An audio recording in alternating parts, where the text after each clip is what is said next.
everybody, I'm back. Just want to give you an update on what's going on with the large bunkersh type headquarter I was doing. Let me show you and tell you what I've done.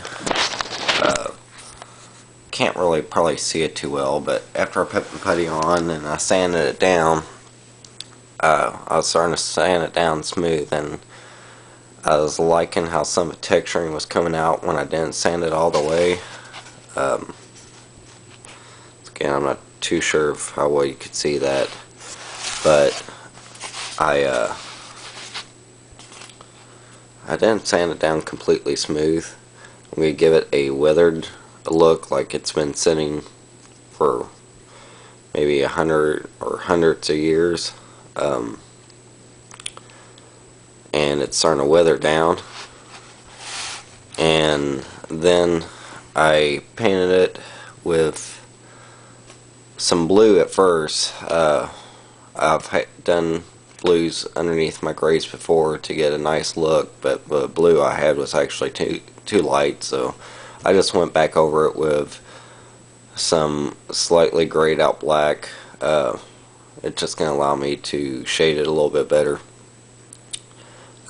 Also added grit to it to once again give it a little bit more like it's been sitting forever, and just with rains and winds and all that, it's really weathered down.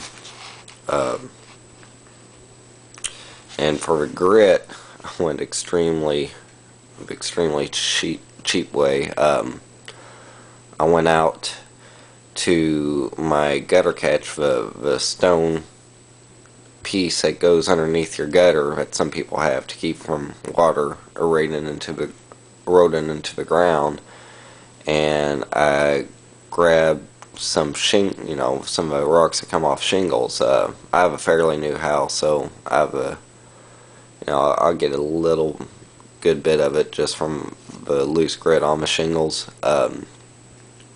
This also happens if you have a very old roof. But I just mix that in with the paint and paint it on. I think I maybe put a little bit too much grit on it, but that's okay. We'll make it work. Worst comes worst, I can make another one of these, but it's cool. So what I'm going to do next is take some gray acrylic paint. The blue, by the way, was latex paint. It just makes it a little bit hard, makes the piece a little bit more harder. Everybody else uses it with foam too. Plus, acrylic paint's a pain to paint even on the putty. It just kind of soaks right in. So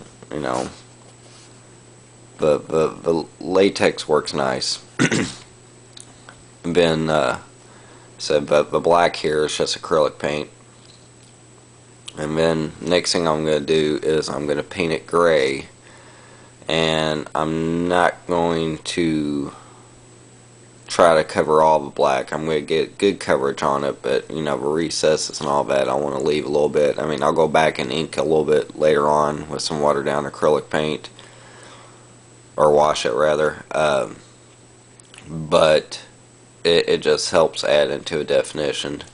So I'm going to use a gray paint to give it really, pretty decent coverage, and then I'm going to lighten up with that gray paint on white to start dry brushing in just the high parts and the stones up top. So I'm going to go do that, and I'll show you where we're at after that.